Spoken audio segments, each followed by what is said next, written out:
Jesus. We love you. We love you. We love you.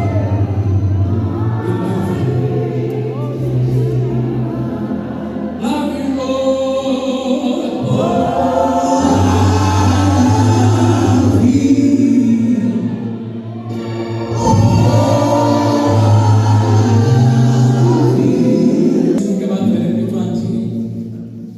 Yung prophet wa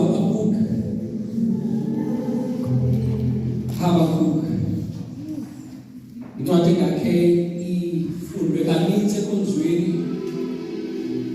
mhlawumbi kuleli kuyo mhlawumbi yafundwa phezulu Habakuk chapter 1 verse number 1 siphele verse 4 incwadi kaHabakuk chapter 1 verse 1 siphele verse 4.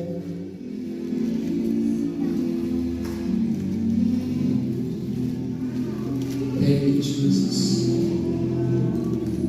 Then studele khona usiphathele yona ngesixhosa studele yona. Konjina share isifanekayo le ndawo. Siyafunda incwadi kaHabakuk isahluko sesokuqala ivesi yokuqala. Isihloko sithi umprofeti ukhamazela uYehova ngokunyamezela kwakhe impohlakalo.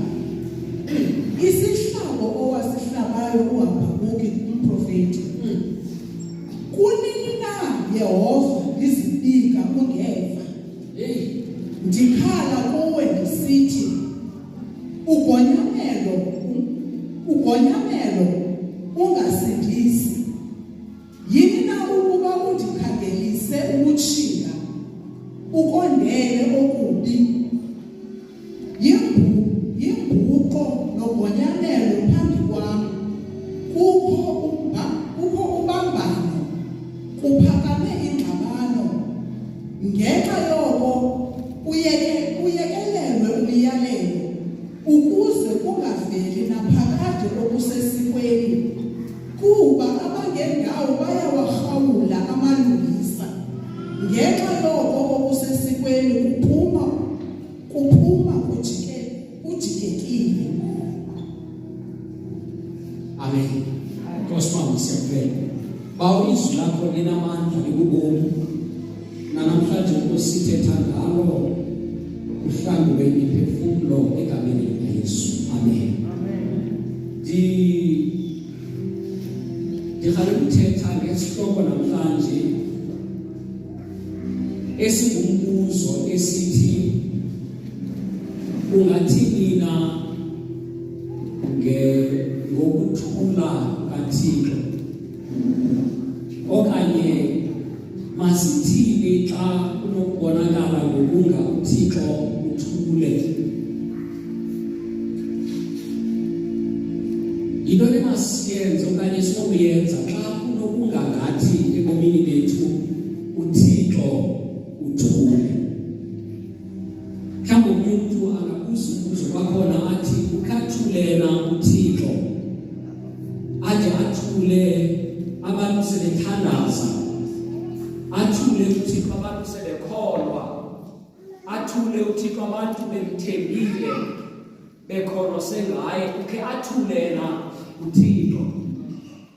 Okokuqala xa unoyijonga iBhayibhile nje yona kabanzi ukusuka ekuqalekeni kwayo ukuya ekugqibeleni uphawule ubudlelwane nehambo yabantu noThixo, uyawufumanisa uba akhe abakhona amathuba kubantu abahambileyo noThixo apho kwavele kwangangathi uThixo uthule, apho kwaye kwabangathi uThixo akabonakali kwimeko mhlawumbi abantu ababejongene nayo, kwisimo mhlawumbi abantu ababekuso kuske bengathi uThixo lo uthule.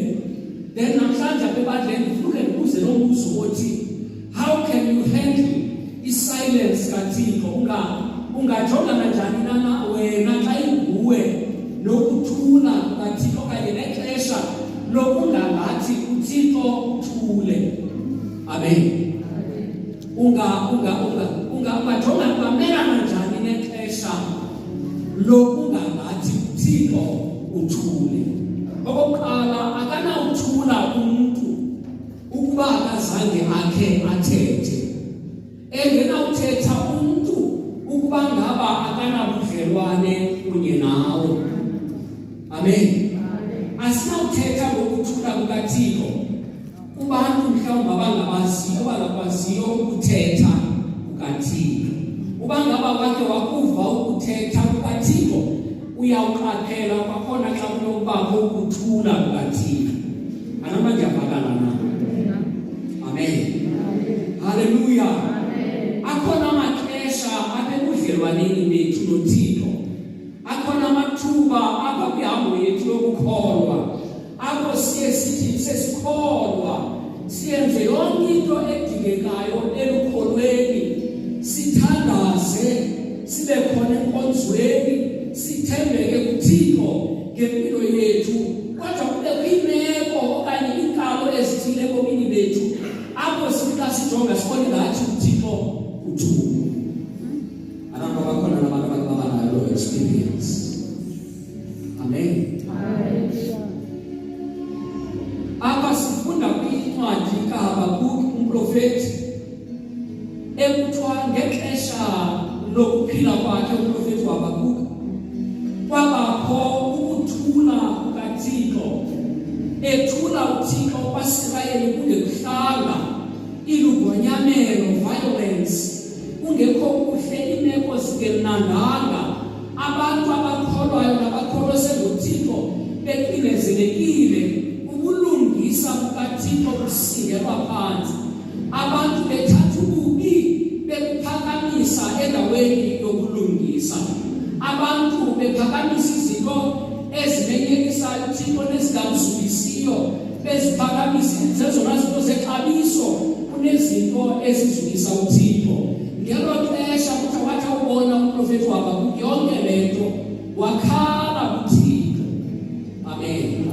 Esithi ugonyamelo ngexesha lethu, uphina Thixo. Xa usihla